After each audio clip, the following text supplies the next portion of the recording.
Salam Guru Hebat Indonesia. Perkenalkan, saya adalah Maria Susana Embu. Saya seorang calon guru penggerak yang berasal dari Kabupaten Merauke. Kali ini saya akan merefleksikan tentang presentasi kerangka filosofis Merdeka Belajar yang di dalamnya terdapat 4 pertanyaan.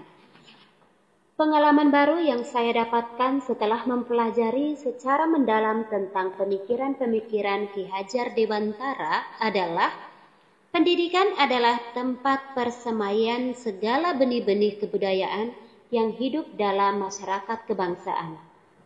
Pendidikan dan kebudayaan merupakan satu kesatuan yang tidak boleh dipisahkan, karena itu pendidikan menjadi landasan pembentukan peradaban bangsa.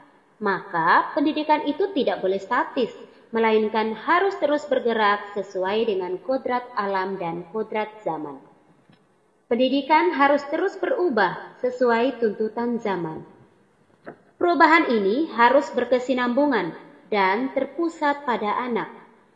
Perubahan itu harus menghargai keragaman dan kemerdekaan peserta didik, sehingga kita sebagai pendidik harus menghargai keunikan dan harus memerdekakan peserta didik dengan istilah yang sudah kita ikuti sekarang, yaitu berhamba kepada anak, sehingga peserta didik dapat selamat dan bahagia sebagai manusia dalam kehidupan bermasyarakat.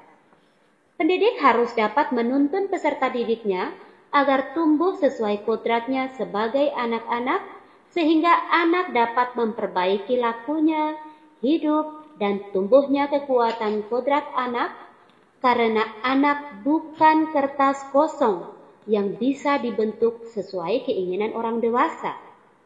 Tetapi sebagai orang dewasa, kita menuntun mereka untuk menebalkan garis-garis samar agar dapat memperbaiki lakunya untuk menjadi manusia seutuhnya, seperti moto Kabupaten Merauke, yaitu Izakot Bekai, Izakot Kai, yakni satu hati, satu tujuan, menuntun siswa menjadi manusia seutuhnya yang memiliki jiwa merdeka.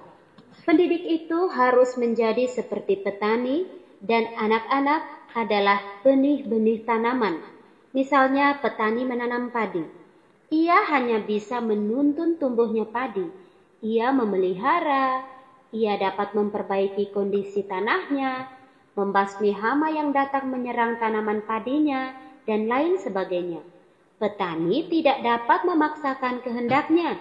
Saat ia menanam padi, ia tidak bisa mengharapkan tanaman padi itu tumbuh menjadi jagung. Juga sebaliknya, ia tidak dapat menanam jagung dengan ilmu menanam padi. Jadi, sebagai pendidik, kita harus menuntun siswa untuk tumbuh sesuai kodratnya masing-masing. Nah, sekarang kekuatan saya dalam menerapkan pengetahuan baru ini adalah saya memiliki cinta yang besar terhadap anak-anak.